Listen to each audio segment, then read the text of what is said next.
Assalamualaikum warahmatullahi wabarakatuh. Selamat datang kembali di channel saya Abidin, dan pada kali ini saya akan membahas topik yang sangat menarik terutama bagi kalian yang saat ini sedang mencari peluang kerja ke luar negeri. Di sini saya akan fokus membahas yaitu peluang kerja ke Korea Selatan ya teman-teman.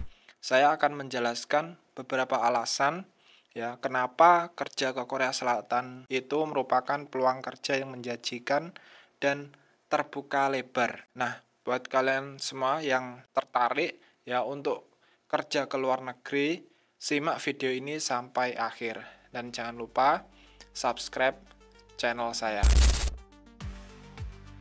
Nah, pertama-tama ya saya akan membahas yaitu krisis populasi yang sedang melanda Korea Selatan. Nah, data ini adalah total fertility rate atau rata-rata angka kelahiran, teman-teman. Ini menunjukkan bahwa angka kelahiran di sini adalah yang terendah semenjak 8 tahun terakhir. Ya. Dan pada tahun 2023, angka kelahiran Korea Selatan itu mencapai titik terendah yaitu 0,72.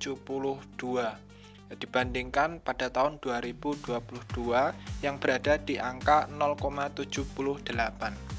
Nah, menurut statistik pemerintah Korea Selatan, diperkirakan pada tahun 2025 1 dari 5 warga negara Korea akan berusia 65 tahun atau lebih, dan 14%-nya dari populasi masyarakat merupakan lanjut usia ya atau lansia.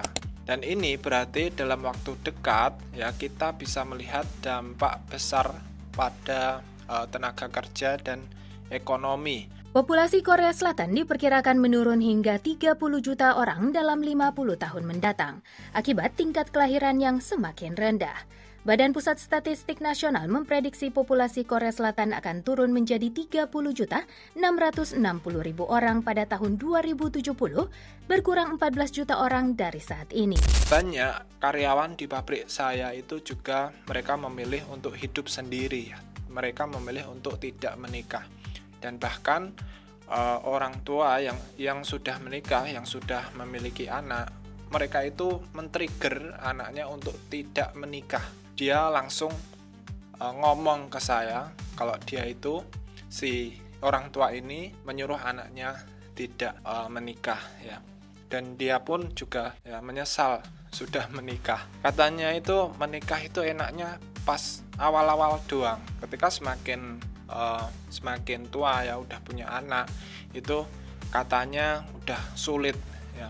Mereka harus membiayai anaknya sekolah, mereka harus membayar sewa apartemen dan lain-lain ya. Jadi sama saja teman-teman ya.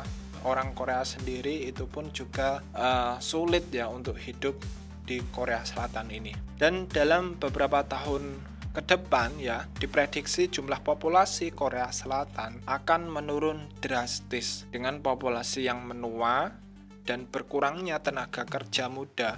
Pemerintah dan perusahaan sangat membutuhkan pekerja, terutama dari luar negeri, dari negara lain. Contohnya seperti Indonesia, Myanmar, Filipina, ya, Timor Leste, Kyrgyzstan, dan lain-lain, Uzbekistan, seperti itu teman-teman. Jadi bukan hanya negara Indonesia saja, ya, tapi melainkan banyak negara ya, yang mengirim pekerja migrannya ke Korea Selatan ini karena ya itu tadi Korea Selatan itu mengalami krisis populasi ya. Jadi usia produktifnya itu berkurang teman-teman. Dan di sini ya banyak pemuda itu tidak mau kerja di pabrik, tidak mau kerjaan yang berat. Mereka pengennya kerja di kantor, di swalayan seperti itu. Selanjutnya ya, di sini saya akan membahas ya, yaitu banyak pilihan sektor pekerja di program G2G. Yang pertama yaitu sektor manufaktur, teman-teman ya. Jadi sektor manufaktur ini sudah lama ada di program G2G dan merupakan sektor favorit yang dipilih pekerja migran Indonesia sampai saat ini ya. Jadi banyak jenis pekerjaan yang ditawarkan di sektor manufaktur ini, yaitu industri makanan dan minuman, ya, industri tekstil, pembuatan produk-produk dari karet dan plastik, dan lain-lain. Ya, masih banyak lagi. Dan yang kedua yaitu adalah sektor fishing. Ya, sektor fishing ini merupakan rival dari sektor manufaktur, teman-teman. Ini juga sudah lama ada ya di program G2G ini. Dan untuk jenis yang ditawarkan yaitu budidaya perikanan dan penangkapan ikan di laut lepas. Sektor ini biasanya menjadi pilihan yang mendesak ya ketika CPMI itu nilainya tidak mencukupi untuk mendaftar di sektor manufaktur. Dan untuk yang ketiga itu adalah sektor shipbuilding. Sektor shipbuilding ini baru ada di program G2G pada tahun 2023. Ya, sebelumnya memang sudah ada pekerja migran ini yang sudah bekerja di galangan kapal, teman-teman, tapi melalui sektor manufaktur. Dan pada tahun 2023 sektor shipbuilding ini disendirikan.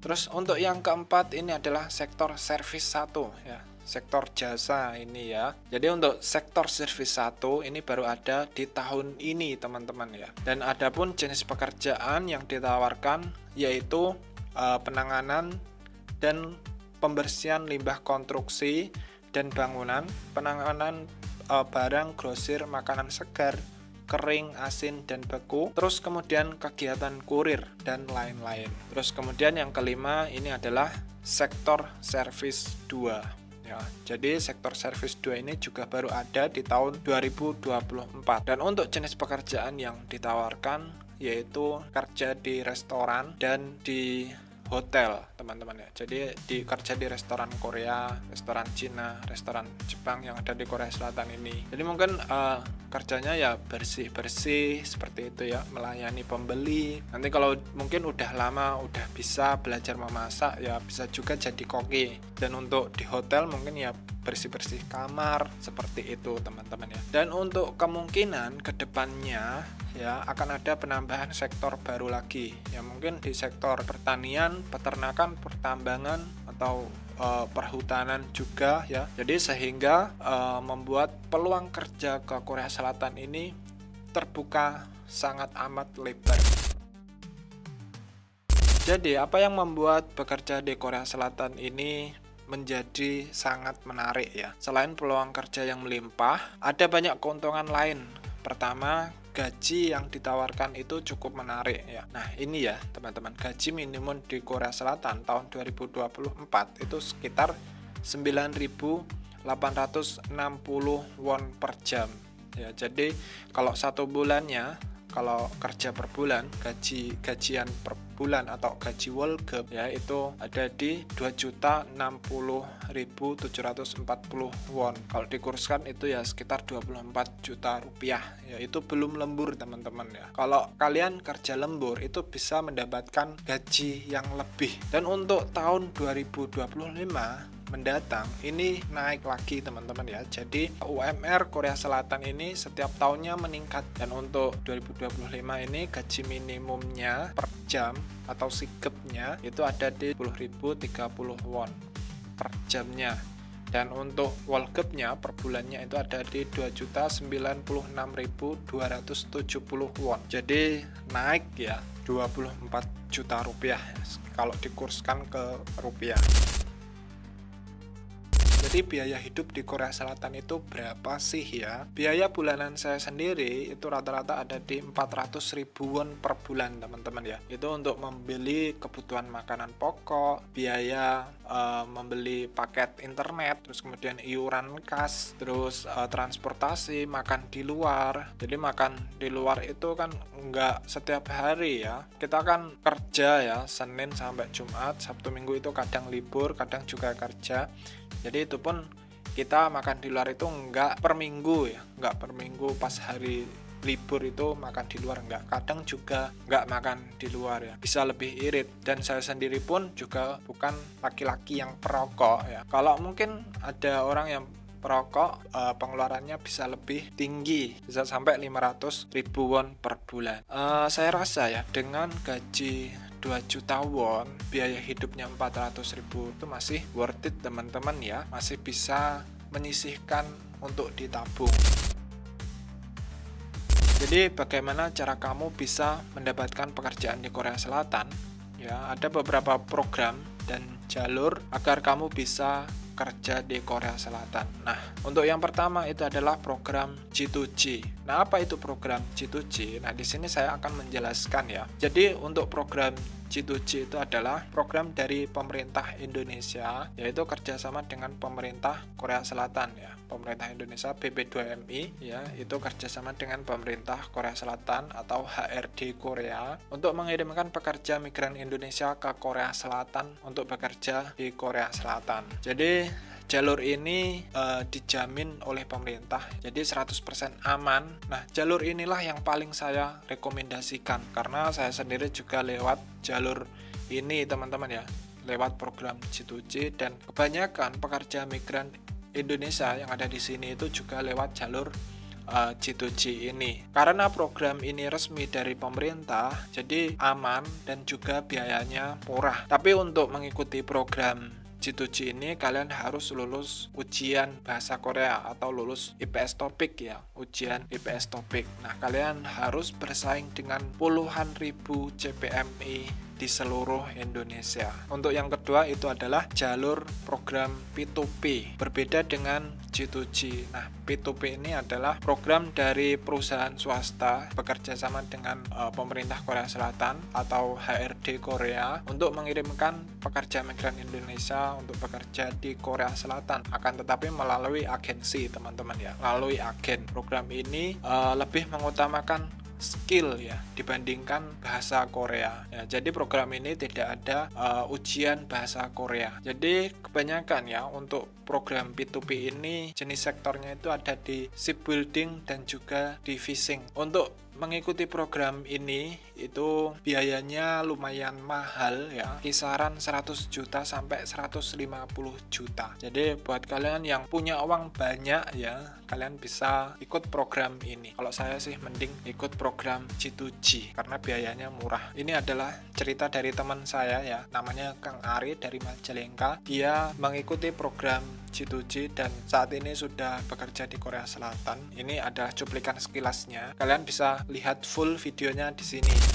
Dan di sini udah 2 tahun ya. Itu karena aku dulu kehalangi sama corona 2 tahun, iya. 2 tahun setengah aku kan kehalang corona. Jadi lama prosesnya, sekitaran kurang lebih 5 tahunan ada. Dari 2007 tahun prosesnya. Iya, dari 2017 aku masuk pertama masuk LPK kan 2017 bulan 2017. Ya, bulan Juni kalau nggak salah habis lebaran.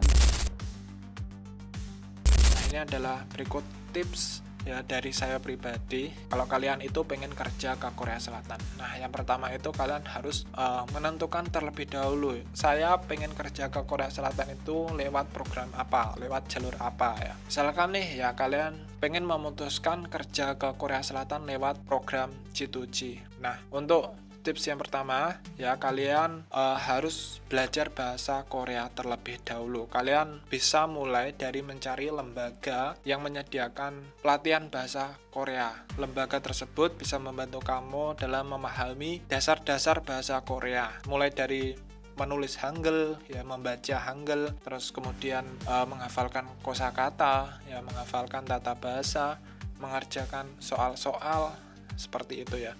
Jadi belajarlah semaksimal mungkin ya, hafalkan kosakata sebanyak mungkin karena kunci dari lulus ujian IPS TOPIK itu adalah bisa mengerjakan soal-soal IPS TOPIK tersebut ya. Dan kunci dari bisa mengerjakan soal-soal IPS TOPIK itu adalah bisa mengartikan soal-soal tersebut. Jadi kalau kamu hafal ya, banyak menghafalkan kosakata, otomatis kamu bisa mengartikan dan menjawab soal-soal IPS TOPIK tersebut. Terus kemudian kalau kamu terkendala masalah biaya nih ya, kalau kalian terkendala masalah biaya ya, saya nggak punya modal untuk biaya proses kerja ke Korea Selatan. Nah, di sini kamu bisa mencari LPK ya, atau lembaga itu yang menyediakan program dana talangan ya, seperti LPK Gangwon Magetan ya. Kalau kalian tertarik gabung dengan LPK Gangwon Magetan, kalian bisa hubungi nomor adminnya, nanti saya cantumkan di kolom deskripsi ya. Nah, seperti itu, atau LPK yang lainnya ya. Sebelum kalian itu bergabung, kalian bisa tanyakan apakah di lembaga ini menyediakan program dana talangan keberangkatan ya. Kalau ada ya kalian bisa bergabung ya. Kalau misalkan nggak ada program tersebut, kalian bisa cari lembaga yang lainnya ya, atau LPK yang lainnya. Jadi apakah kamu sudah siap untuk membangun karir di Korea Selatan? Tunggu apa lagi? Ini adalah kesempatan emas untuk kalian semuanya membangun karir di Korea Selatan dan merubah nasib kalian. Sekian dulu video dari saya ya, semoga video ini bermanfaat untuk teman-teman semuanya. Jangan lupa like, komen, dan subscribe channel ini, dan kita jumpa lagi di video selanjutnya. Wassalamualaikum warahmatullahi wabarakatuh.